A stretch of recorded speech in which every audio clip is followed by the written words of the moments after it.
Dear students, अस्सलाम वालेकुम। हम physics class 9th chapter number 5 पढ़ रहे हैं।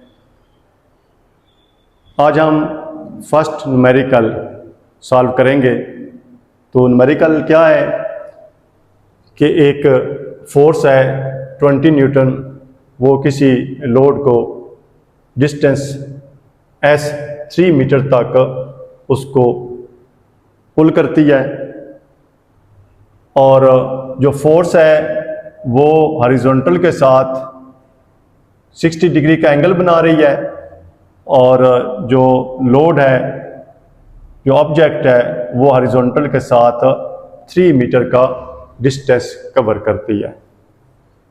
तो अब हमें कितना वर्क करना पड़ेगा कि हम 20 न्यूटन फोर्स लगा के इस ऑब्जेक्ट को 3 मीटर जो है इसको पुल करें, और जो फोर्स है वो 60 का एंगल बना रही है।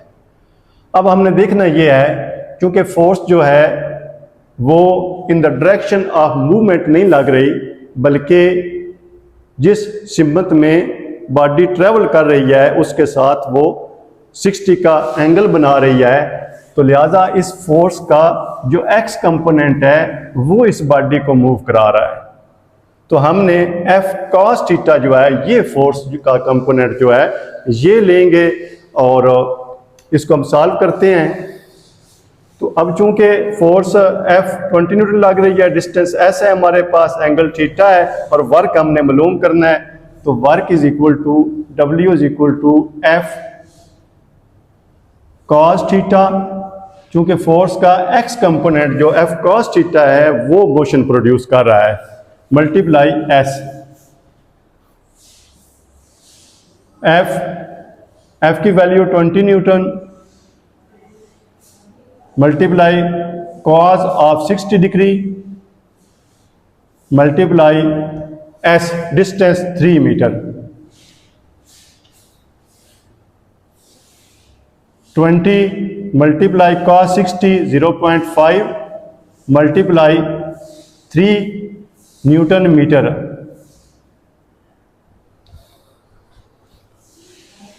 अब ये मल्टीप्लाई करेंगे 20.5 को और 3 को, ये 30 न्यूटन मीटर या 30 जॉल्स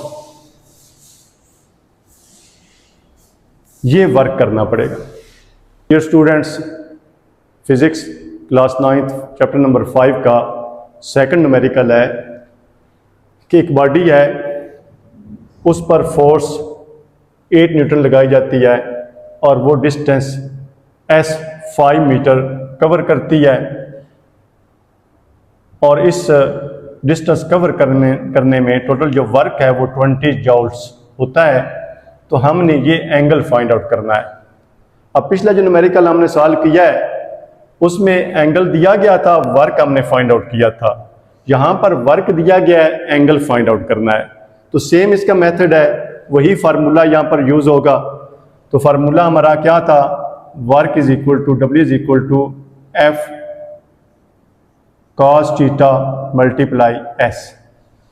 तो चूंकि हमने थीटा मालूम करना है तो cos थीटा को सेपरेट करें। cos theta equal to work W divided by F multiply S। Values put करें, क्योंकि हमारे पास वर्क की वैल्यू 20 जॉल्स है,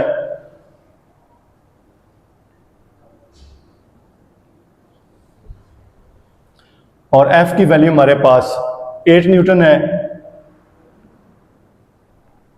और S की वैल्यू हमारे पास 5 मीटर है।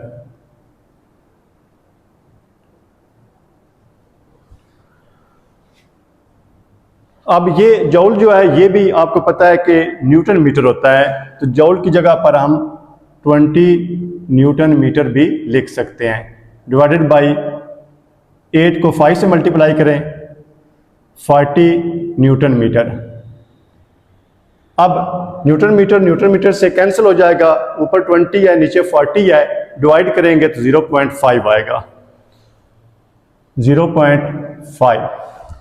अब cos थीटा 0.5 है, तो थीटा क्या होगा। अब इसको यहां पर इधर हम सॉल्व करते हैं। cos theta equal to 0.5, theta equal to cos inverse 0.5, और हमें पता है कि cos 60 जो है वो 0.5 होता है, तो हम थीटा की वैल्यू जो है हमारे पास 60 डिग्री आ जाएगी। तो ये एंगल जो है ये 60 का होगा, तब 8 न्यूटन फोर्स लगाने से और 20 मीटर डिस्टेंस कवर करने से वर्क जो है वो 20 जूल होगा। ये स्टूडेंट्स, नेक्स्ट हमारा न्यूमेरिकल है 5.3।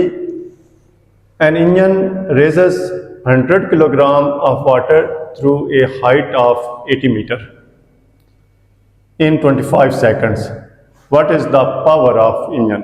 एक इंजन है वो पानी को नीचे से उठा के 80 मीटर हाइट तक पहुंचाता है, और वाटर का जो मास है वो 100 किलोग्राम है और हाइट 80 मीटर है, और टाइम जो वो कंज्यूम करता है वो 25 सेकंड्स है।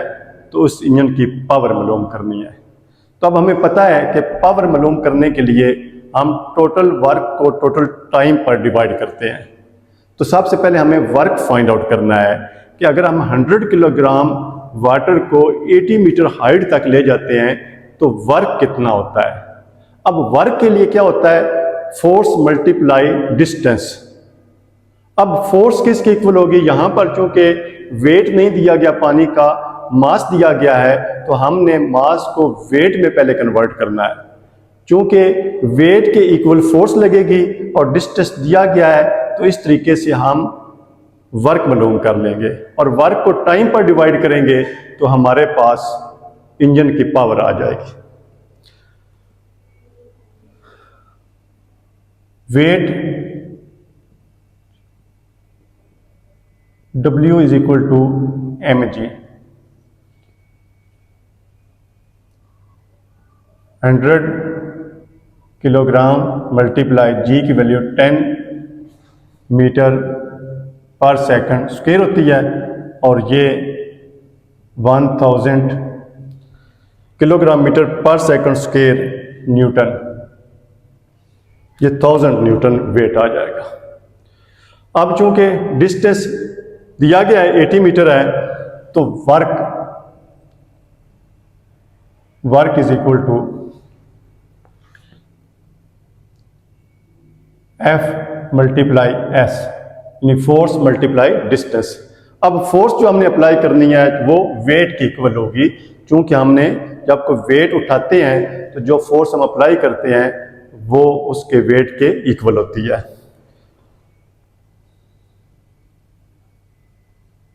1000 न्यूटन मल्टीप्लाई 80 मीटर, ये 80,000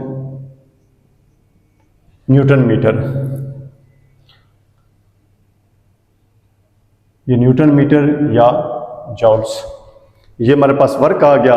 अब टाइम दिया गया है तो लिहाजा हम पावर मालूम कर सकते हैं। Power equal to work divided by time. अब वर्क कितना है, 80,000 न्यूटन मीटर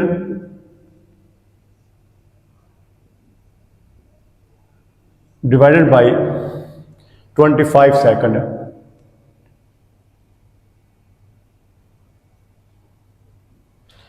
अब 80,000 को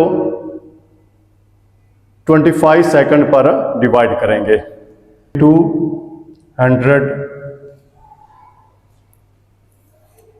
ये न्यूटन मीटर डिवाइडेड बाय